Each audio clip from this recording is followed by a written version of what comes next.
The Journal of Sheriff James Potter was recently declassified regarding the incidents that occurred in Graves County over half a century ago.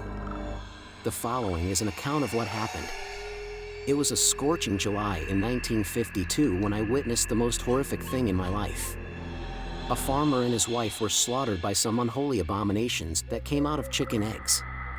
The government officials who showed up told us to keep our mouths shut and bury the bodies in unmarked graves. They said it was a matter of national security and that they would handle it.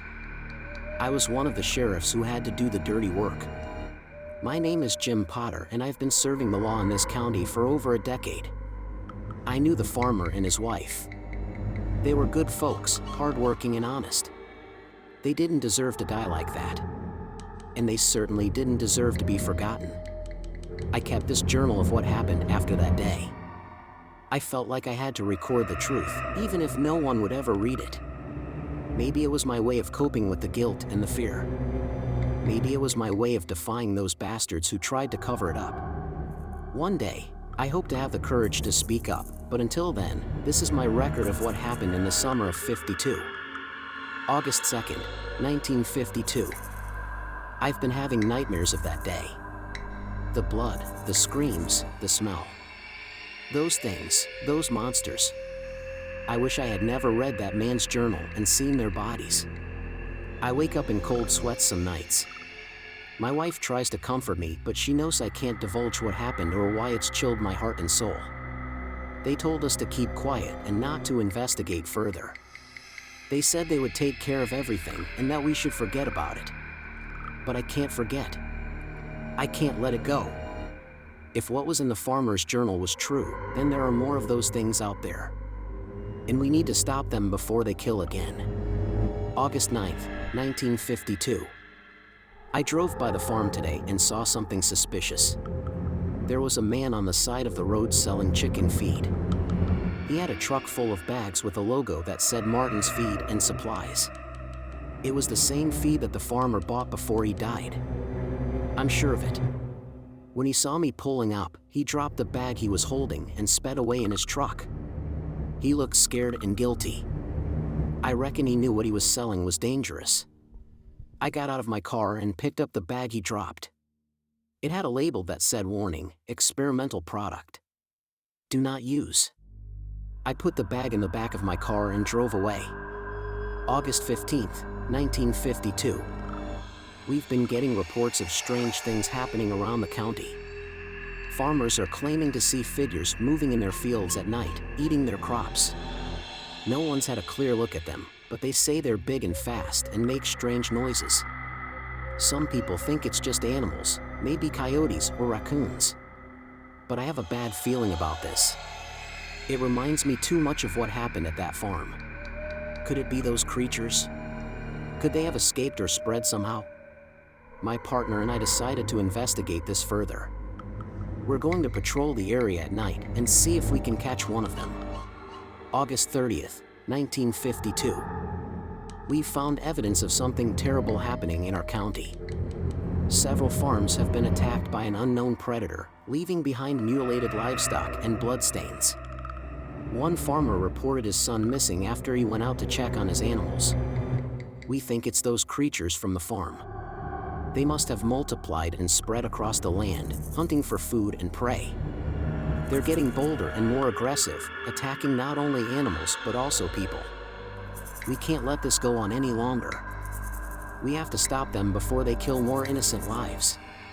September 5th, 1952. Another child went missing last night. A little girl who lived on a farm near the woods. Her parents heard her scream and ran outside, but it was too late. They found her doll lying on the ground, torn apart by something sharp. The farmers are angry and scared. They're demanding answers from us, asking what we're doing to protect them from this menace. We don't have any answers for them, only lies. We tell them we're doing everything we can, but we're not. We're not allowed to tell them the truth or ask for help from anyone else. We're on our own in this fight. September 7th, 1952. My partner and I staked out a farm that's been hit hard by the attacks. The owner said he lost half of his livestock in the past week and that he saw something moving in the cornfield at night. He said it looked like a dog with tentacles in the face of a man. He said it was the most god-awful thing he'd ever saw.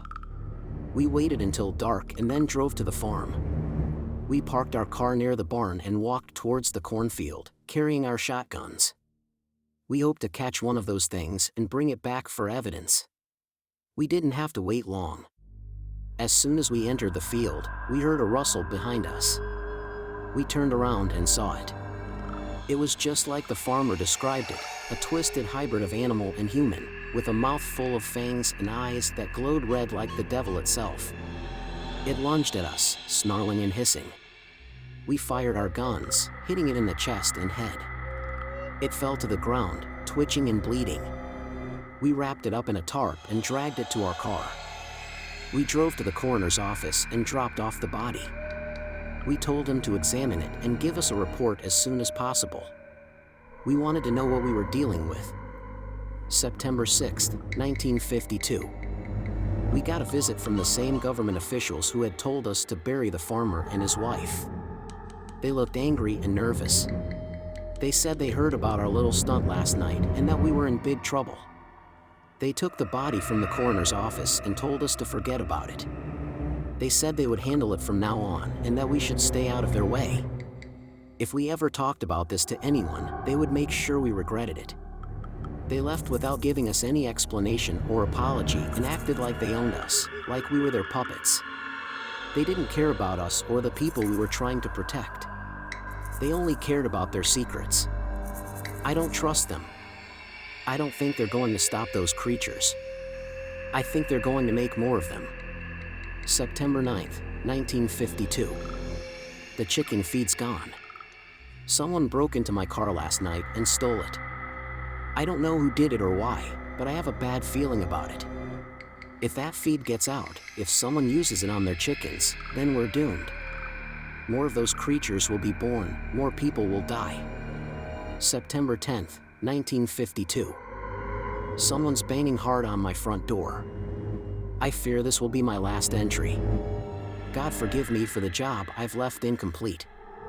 That was the final journal entry from Sheriff James Potter. There are no government records of him ever working in Graves County as a sheriff or anywhere else. However, some believe all trace of his existence was expunged from government records, although some references to him have been found in newspapers in the 40s and early 50s. Is this a government cover-up? You decide. Stay tuned for more on the Graves County critters. Thank you for watching. Please consider supporting this channel by leaving a like and subscribing.